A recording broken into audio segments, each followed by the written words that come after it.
Well, when the earthquake first struck on Saturday morning, reactions were many and varied. Some people stayed where they were, others dived under furniture or doorways, some even ran for the hills, literally, I'm told. Which raises a question, what exactly are you supposed to do when an earthquake hits? Tristram Clayton with the definitive answer. So here we are at home, watching a bit of TV. Suddenly the big one hits. What do we do? First thing we do is we drop, and we stay away from glass, stay away from the windows, and we find cover. This is our cover, the table, the safest place, and hold. So we want to hold on to make sure that the earthquake doesn't actually move the table away from us. This is our cover, and wherever the table goes, we stay with it, and we stay here until the shaking stops. Drop, cover, hold. That's the message. All right, now what about doorways? Should we head for the nearest doorway, brace ourselves and stay here? No, that's a definite no, because modern doorways and door frames, they're no stronger than any other part of the building. The fact that you're standing up, the force of the earthquake can actually throw you off your feet, cause injury. The door can slam, catch your fingers. The best place is to drop and find a safe haven. All right, David, the so-called triangle of life. Is there anything in it? No. Shouldn't do it. It's unsafe, and in fact it's a hoax. Right. Now I've also got to ask, how about running outside? Surely that's a safe place outside. It is safe, but not until the shaking stops.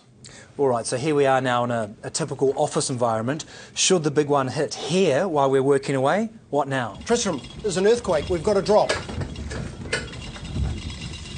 Now cover. Get underneath the table and hold.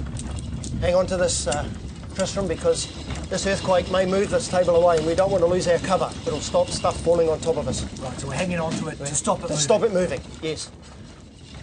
Okay, now Tristram, the reason we did that was because the table, the desk, is extremely strong. Look, anything falling on there is not going to fall on us. And that's the reason it's safe under a table or a desk. All right, now what about on the off chance that there's not a desk nearby, then what? Look for the nearest clear wall space without glass, no windows. Yep. Again, drop. Drop. Up against the wall, cover. Cover. Cover your head. Anything dropping down is not going to hit you on the head. And hold until the shaking stops. Hold until the shaking stops. Now, if there wasn't a wall nearby? I would look for the next nearest safe place, and here's one here. Right, so drop immediately, Drop crawl immediately, to the stay nearest down. safe. Yes, stay down, because if you stand up, the shaking may knock you off your feet. All right, so we've seen what we should do when the earthquake hits. What about beforehand? Okay, make sure that large cabinets like this are fixed to the wall, that they're not actually going to fall over on top of us. Secondly, make sure we have a first aid kit and we know where it is. And thirdly, make sure that we understand what the evacuation plan is and where the safe routes are and where the exits are. Tristram Clayton reporting. Watch this.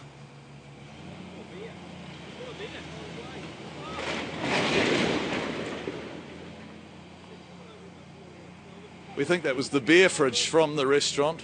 It's all about demolition in the CBD. Some beautiful buildings are going to be lost. It's actually tragic for the city.